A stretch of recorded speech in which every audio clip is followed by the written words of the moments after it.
Hi எல்லாருக்கும் வணக்கம். எல்லாருக்கும் happy new year wishes and advance happy Pongal also.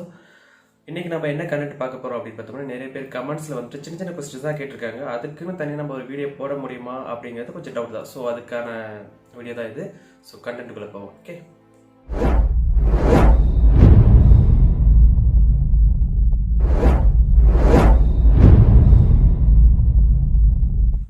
இன்றைக்கி கண்டென்ட் என்ன அப்படின்னு பார்த்தோம்னா டிப்ஸ் தான். அதாவது என்ன பார்த்தோம்னா, நிறைய பேர் இந்த பென்சிலெல்லாம் உடஞ்சி போகுது சார், அதெல்லாம் எப்படி நம்ம இது யூஸ் பண்ணுறது, சில ஸ்கேலெல்லாம் நம்ம யூஸ் பண்ணும் போது அது சரியாக லைன்ஸ் வர மாட்டேங்குது அப்படிங்கிற மாதிரிலாம் நிறைய கேட்டிருந்தாங்க. ஸோ அதுக்கான டிப்ஸ் மட்டும் தான் நான் சொல்ல போகிறேன். ஆல்ரெடி நான் இதுக்கான வீடியோஸ் ட்ராயிங் டிப்ஸ் அப்படிங்கிற மாதிரி டிப்ஸ் அண்ட் ட்ரிக்ஸ் அப்படிங்கிற மாதிரி ஒரு வீடியோ போட்டிருக்கேன். அதை நான் உங்களுக்கு டிஸ்கிரிப்ஷனில் லிங்க் கொடுக்குறேன். நீங்கள் முடிஞ்ச போய் செக் பண்ணி பார்த்துக்கோங்க. அதில் ஓரளவுக்கு நல்லா கொஞ்சம் கிளியராக சொல்லியிருப்பேன். பட் இதில் ஓரளவுக்கு நான் சொல்கிறேன், முடிஞ்சதை மட்டும் நீங்கள் அப்சர்வ் பண்ணி ரெடி பண்ணி.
பேக் சைடில் இருக்கிறது கண்டிப்பாக இது வந்து ரிமூவபிள் தான் இருக்கும். ஸோ இதை ரிமூவ் பண்ணிவிடுங்க. ரிமூவ் பண்ணிவிட்டு இதில் ஒரு ஆப்ஷன் கொடுத்துருப்பாங்க. இந்த இடத்துல ஒரு லைன்ஸ் கொடுத்துருக்காங்க இல்லையா, அது வந்துட்டு இந்த பிளேடை உடைக்கிறதுக்கான ஆப்ஷன் தான். ஸோ இந்த மாதிரி நம்ம என்ன பண்ணலாம், ரிமூவ் பண்ணிட்டு பிளேடை மாற்றிக்கலாம். வேறு பிளேடு கட்டர் வந்துட்டு பாக்ஸாக கிடைக்கும் நம்மளுக்கு ஸ்டேஷ்னரியில். ஒரு 30 ருபீஸ் நினைக்கிறேன், 35 சம்திங் ஏதோ. ஸோ பிளேடை மட்டும் நீங்கள் மாற்றி யூஸ் பண்ணிக்கலாம். பிளேடை ரிமூவ் பண்ணிவிட்டு அதை காலி ஆனதுக்கப்புறம் நீங்கள் மாற்றிக்கலாம். அது எப்படி சார் காலியாகும் அப்படின்னு பார்த்தோம்னா, நம்ம ஒரு கட்டரை யூஸ் பண்ணும்போது இப்படி யூஸ் பண்ணிட்டு இருக்கோம்ல, இப்படி தான் யூஸ் பண்ணிட்டு இருக்கோம். ஸோ இது என்ன பண்ணால், இந்த நுனியில் வந்து அந்த இது ஷார்ப் போயிடும். நம்ம யூஸ் பண்ண ஷார்ப் போயிடும். ஷார்ப் போனதுக்கப்புறம் என்ன பண்ணோம்னா, இதை அப்படி பேக் சைடில் அதை ரிமூவ் பண்ணிவிட்டு இந்த ஹோல்ஸ் இங்கே கொடுத்துருக்காங்க, அதுக்கான ஆப்ஷனு அதுக்குள்ளே இப்படி விட்டு சும்மா ஒரே ஒரு அப்படி பண்ணோம் அப்படின்னா உடஞ்சிடும். சின்னதாக உடஞ்சிட்டு இந்த பீஸ் மட்டும் தனியாக வந்துடும். சரிங்களா, இந்த பீஸ் தனியாக வந்துடுச்சு அப்படின்னாக்கா மறுபடியும் உங்களுக்கு இது ஷார்ப்பாக இருக்கும். ஸோ அதை மட்டும் நீங்கள் யூஸ் பண்ணிக்கலாம். இந்த மாதிரி ஒடிய நம்மளுக்கு என்ன ஆகும்னா, ஒவ்வொரு பீஸாக 12 பீஸ் கொடுத்துப்பான்னு நினைக்கிறேன். ஸோ எல்லாத்தையும் உடச்சிட்டு நீங்கள் ஷார்ப்பாக முடிகிற வரைக்கும் நீங்கள் யூஸ் பண்ணலாம். முடிச்சிட்டதுக்கப்புறம் நீங்கள் பிளேடை தூக்கி போட்டு வேற நியூ பிளேடு யூஸ் பண்ணிக்கோங்க. ஸோ இதுதான் சிம்பிள். நீங்கள் ஒவ்வொரு டைமும் நீங்கள் கட்டர் வாங்கிட்டு வந்து வேஸ்ட்டு தான். சரிங்களா,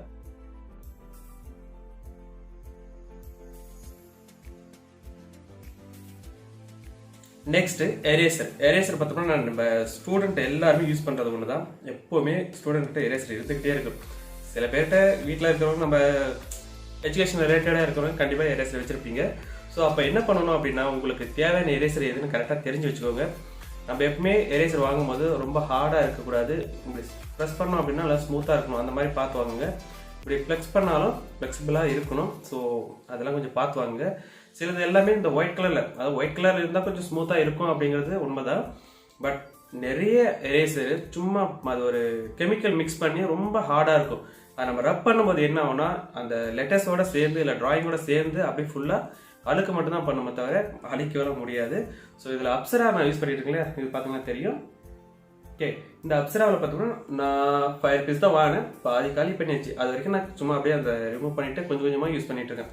இது வரைக்கும் இது வாங்கி பார்த்தோம்னா ஒரு 4 or 5 months மேலே ஆயிடுச்சு வாங்கி யூஸ் பண்ணிட்டு இருக்கேன். டெய்லி நான் யூஸ் பண்ணிட்டு தான் இருக்கேன். ஸோ கொஞ்சம் கொஞ்சமாக தான் யூஸ் பண்ணிட்டு இருக்கேன். இப்படியே வச்சுட்டு நல்லா ஸ்மூத்தாக இருக்கும், ஹார்டாக இருக்காது. ஹார்டாக இருந்ததுன்னா தயவுசெய்து யாரும் வாங்காதீங்க, அது கொஞ்சம் பார்த்தே வாங்குங்க.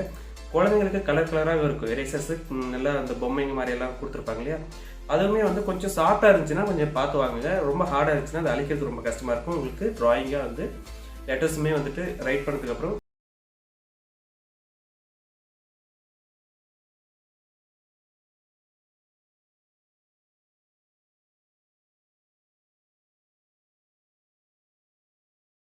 ஆயில் பேஸ்டில் வாங்கி கொடுத்து கிரையான்ஸ் வாங்கி கொடுத்து கலர் பண்ண விடுவாங்க.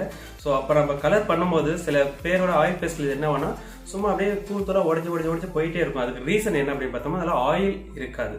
ஆயில் பேஸ்டில் ஆயிலியாக இருக்கணும். நல்லா நம்ம ஸ்மூத்தாக பண்ணும்போது அழகாக அது ஸ்ப்ரெட் ஆகி போகணும், அதாவது எல்லா இடத்துக்கும் ஸ்ப்ரெட் ஆகி போகும்.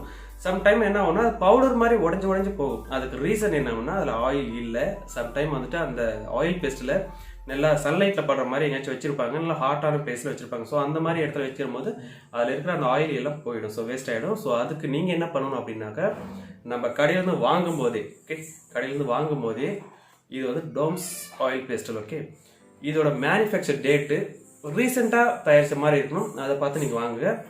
ஸோ அந்த மாதிரி நீங்கள் வாங்கும்போது தான் உங்களுக்கு நல்லா யூஸ் பண்ணுறதுக்கு ஷைனிங்காக இருக்கும், நல்லா ஸ்மூத்தாகவும் இருக்கும். இல்லை அப்படின்னாக்கா பவுடராக உடஞ்சி அது வேஸ்ட்டாக போயிட்டு இருக்கும். அந்த மாதிரி மேனுஃபேக்சர் டேட் பார்த்து வாங்குங்க. கொஞ்சம் இல்லை டேமேஜ் இல்லாமல் பாக்ஸையும் நீட்டாக பார்த்து வாங்குங்க. ஓகே, ஆயில் பேஸ்டில் பொறுத்த வரைக்கும் நீங்கள் ஒரு புக்கில் யூஸ் பண்ணுறீங்க அப்படின்னா அந்த யூஸ் பண்ணுற புக்கோட பேப்பர் திக்னஸாக இருக்கணும். நல்லா திக்காக இருந்தால் தான் ஆயில் பேஸ்டில் நல்லா மெஷ் பண்ணுறதுக்கு ஈஸியாக இருக்கும். ரொம்ப மெலிசாக இருந்ததுன்னா அது ஆயில் பேஸ்டில் வந்துட்டு பேப்பரை டேமேஜ் பண்ணி விட்டுடும். ஸோ எப்போவுமே புக்கில் ரைட் சைடில் மட்டும் ஆயில் பேஸ்டில் டிராயிங்கை அப்ளை பண்ணி ப்ராக்டிஸ் பண்ணுங்கள்.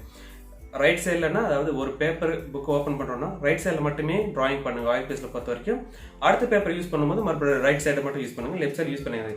ஸோ ரெண்டும் என்ன ஆகும்னா நீங்கள் க்ளோஸ் பண்ணி வைக்கும்போது புக்கை க்ளோஸ் பண்ணி வைக்கும்போது ரெண்டும் ஒன்றா ஒட்டிடும்.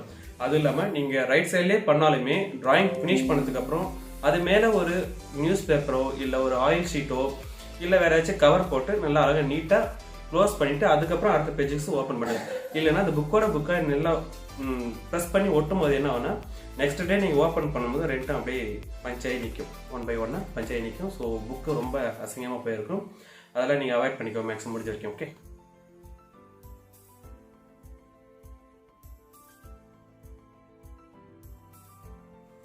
குழந்தைங்களுக்கு ஆயில் பேஸ்டில் கொடுக்கலாமா இல்லை கிரையான்ஸ் கொடுக்கலாமா கேட்டிருந்தாங்க ஒருத்தர். ஆக்சுவலாக வந்துட்டு கிரையான்ஸ் கொடுத்து நல்லா ப்ராக்டிஸ் பண்ணதுக்கப்புறம் ஆயில் பேஸ்டில் கொடுத்தீங்கன்னா ரொம்ப ஈஸியாக இருக்கும். இல்லை அப்படின்னாக்கா ஆயில் பேஸ்டில் எடுத்துன உடனே அவங்க போட்டு நல்லா ப்ரெஸ் பண்ணி பண்ணும்போது அந்த ஆயில் பேஸ்டில் நிறைய உடஞ்சி கீழே விழுந்துட்டே இருக்கும். நிறைய அவங்க கம்ப்ளீட் பண்ண முடியாது, அதாவது ஒரு ஃப்ளோவாக போக முடியாது. அதுக்கு முதல்ல நீங்கள் கிரையான்ஸ் கொடுத்தீங்க அப்படின்னாக்கா அவனுடைய ப்ரெஸ் பண்ணுறது அந்த ப்ரெஸ் பண்ணுவாங்க இல்லையா, ப்ரெஸ் பண்ணி அதை கலர் பண்ணுறது மெஷ் பண்ணுறது இதெல்லாம் அவங்க ஈஸியாக கற்றுக்க முடியும். அது வந்து கிரையான்ஸில் மட்டும் தான் முடியும்.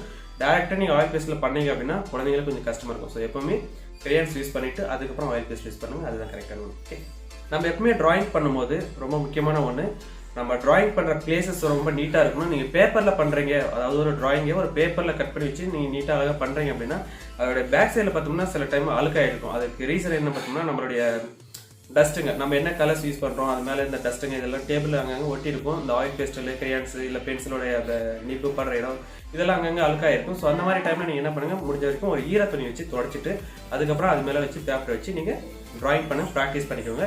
இல்லை அப்படி ஈர தண்ணி யூஸ் பண்ணியும் நீங்கள் வந்துட்டு அதை க்ளீன் பண்ண முடியல அப்படின்ற பட்சத்தில் நீங்கள் என்ன பண்ணலான்னா, நான் இந்த மாதிரி காட்டுறேன், அதாவது செல்லோ டேப்பு. ஓகே, செல்லோ டேப்பை என்ன பண்ணணும், ஓப்பன் பண்ணி அந்த அழுக்கு மேலே வச்சு நல்லா ஸ்க்ராட்ச் பண்ணி ரிமூவ் பண்ணீங்க அப்படின்னாக்கா இருக்கிற அந்த அழுக்கு ஃபுல்லாக அப்படி நீட்டாக அழகாக போயிடும், அந்த டஸ்ட்டெல்லாம் நல்லா அழகாக போயிடும். ஸோ அதெல்லாம் நீங்கள் யூஸ் பண்ணுங்கள். நான் அந்த மாதிரி பண்ணி காட்ட பாருங்களேன்.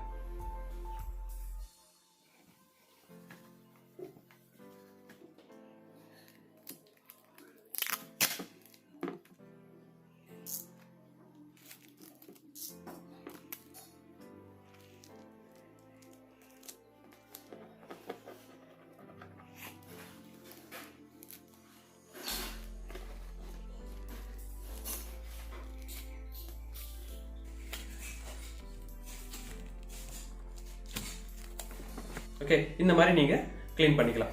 நெக்ஸ்ட் ஒன்று ஸ்கேல் யூஸ் பண்ணும்போது என்ன பண்ணணும்னா நல்லா இந்த மாதிரி ஸ்கேலு நல்லா ப்ரெஸ் பண்ணிட்டு லைன் போடுவோம். ஸோ லைன் போடும்போது என்ன பண்ணுவோம்னா ஸ்கேலை அலேக்க எடுக்க மாட்டோம். சில பேர் என்ன பண்ணுவாங்க இப்படி அப்படியே தள்ளி எடுப்பாங்க. ஸோ தள்ளி எடுக்கும்போதுன்னா இந்த ஓரத்தில் இருந்த அந்த ஸ்கெட்ச் பென்னோட லைன்ஸோ இல்லை மார்க்கரோட லைன்ஸோ இதெல்லாம் அங்கே ஒட்டி இருக்கும். ஃபுல்லாக நம்ம என்ன பண்ணும்போது இப்படி எடுக்கும்போது அப்படியே ஒட்டிட்டு வந்துடும். அந்த லைன்ஸ் வந்து நீட்டாக இருக்காது, ஒருமே பிளராக வந்துடும். ஸோ அந்த மாதிரி டைமில் நீங்கள் என்ன பண்ணலான்னா ஸ்கேலை திருப்பி வச்சுட்டு லைன் போடுங்க உல்டாவா. சரியா? ஆக்சுவலாக இப்படி இதுதான் டாப்பு. இந்த மாதிரி லைன் போடுறதை விட்டுட்டு ஆப்போசிட்டில் திருப்பி வச்சு லைன் போட்டிங்க அப்படின்னாக்கா ஸ்கேல் போய் பேப்பரில் ஒட்டாது. அப்போ உங்களுடைய இந்த அழுக்கு போயிட்டு என்ன சொல்லு அந்த கலர்ஸ் இதில் ஒட்டி இருக்கிற கலர்ஸ் போயிட்டு பேப்பரில் ஒட்டாது. ஸோ உங்களுக்கு நீட்டாக அழகாக வந்துடும். இது ஆல்ரெடி நான் வீடியோவில் சொல்லியிருக்கேன். சில பேர் பார்க்காம மறுபடியும் கமெண்ட்ஸ் கேட்டிருக்கேன், அதனால் இது சொல்கிறேன். எப்பவுமே ஒரு டிராயிங் பண்ணும்போது அந்த டிராயிங்கான மெட்டீரியல்ஸ் எல்லாமே பக்கத்தில் இருக்கா செக் பண்ணிக்கோங்க. செக் பண்ணிவிட்டு எல்லாத்தையும் எடுத்து வச்சுட்டு அதுக்கப்புறமா உட்காந்து டிராயிங் பண்ண ஆரம்பிங்க. ஒரு டிராயிங் பண்ணுறதுக்கு ஒரு 10 மெட்டீரியல் இருக்குன்னா அந்த 10 மெட்டீரியல் 10 பிளேசஸில் இருக்கும். ஸோ ஒன்று ஒன்றா போயிட்டு எடுத்துகிட்டு வந்து உட்காந்துட்டு அப்பவுமே ட்ராப் பண்ணாதீங்க, அது உங்கள் மைண்ட் டிஸ்டர்ப் ஆகிடும். ஸோ அந்த மாதிரி டைமில் நீங்கள் டிராயிங் பண்ணுறது வேஸ்ட்டு தான். ஸோ முடிஞ்ச வரைக்கும் எல்லாத்தையும் எடுத்து ஒரு தாவலை வச்சுட்டு டிராயிங் பண்ண ஆரம்பிங்க. குழந்தைங்க டிராயிங் பண்ணும்போது என்ன பண்ணுவாங்கன்னா ஒன்று ஓடி போயிட்டு விளையாடிட்டு இருப்பாங்க, வெளியே விளையாடிட்டு இருந்துட்டு அப்படியே ஓடி வந்து சும்மா கை காலை கழுவிட்டு அப்படியே உட்காந்துட்டு டிராயிங் பண்ண ஆரம்பிச்சிருவாங்க. ஸோ அந்த மாதிரி டைமில் அவங்க அலோவ் பண்ணாதீங்க. மேக்ஸிமம் ஒரு கொஞ்ச நேரம் ரெஸ்ட் எடுத்துட்டு இல்லை வேறு ஏதாச்சும் ஒரு காமனாக இருக்கிற மாதிரி அவங்கள கூல் ஆக்கிட்டு அதுக்கப்புறமா டிராயிங் பண்ணி விடுங்க. அதுதான் கரெக்டாக இருக்கும்.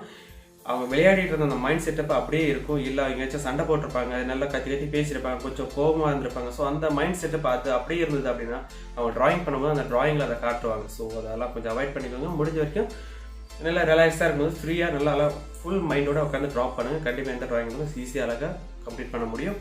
சில பேர் டிராயிங் வரல எனக்கு ஷேடிங் வரல சார், அது வரல, கண்ணு வரல, மூக்கு வரல, இதெல்லாம் ஒன்றும் இல்லை. எல்லாமே ஜஸ்ட் ப்ராக்டிஸ் தான். ப்ராக்டிஸ் பண்ணால் மட்டும் தான் வரும். நம்ம பென்சிலை கூட கிறுக்காமல் ஐயோ அது வரல இது வரல அது வரல அப்படின்னு பார்த்துட்டு இருக்காங்க. யூடியூப்பை பொறுத்த வரைக்கும் நிறைய வீடியோஸ் போட்டிருக்காங்க, நிறைய பேர் நிறைய வீடியோஸ் போட்டிருக்காங்க. முடிஞ்ச வரைக்கும் எல்லா வீடியோஸும் பாருங்கள். அந்தந்த வீடியோ நீங்கள் பார்க்கும்போது உங்களுக்கு ஒரு ஐடியா தோணும், இப்படி இதுதான் கரெக்டாக இதுதான் பண்ணணும் அப்படின்ட்டு உங்களுக்கு தோணும் இல்லையா? ஸோ அதை வச்சு நீங்கள் ஃபாலோ பண்ணுங்கள். கண்டிப்பாக எவ்வளோ குயிக்காக ப்ராக்டிஸ் பண்ண முடியுமோ அந்தளவுக்கு ப்ராக்டிஸ் பண்ணிங்கனாக்கா உங்களோட டிராயிங் நீட்டாக அழகாக வரும். சரியா? நிறைய பேருக்கு டிராயிங் வரல, எனக்கு டிராயிங் வரல, டிராயிங் வராமலாம் போகாது. அது நீங்கள் இது பண்ணுற தப்பு தான். ஸோ முடிஞ்ச வரைக்கும் ட்ரை பண்ணுங்கள். ஓகே, இப்போ நான் சொன்ன டிப்ஸ் எல்லாம் உங்களுக்கு யூஸ் இல்லையா அப்படிங்கிறத மட்டும் ஜஸ்ட் அதை கமெண்ட்ஸில் சொல்லிட்டு போயிருக்கேன். Okay, bye, thank you.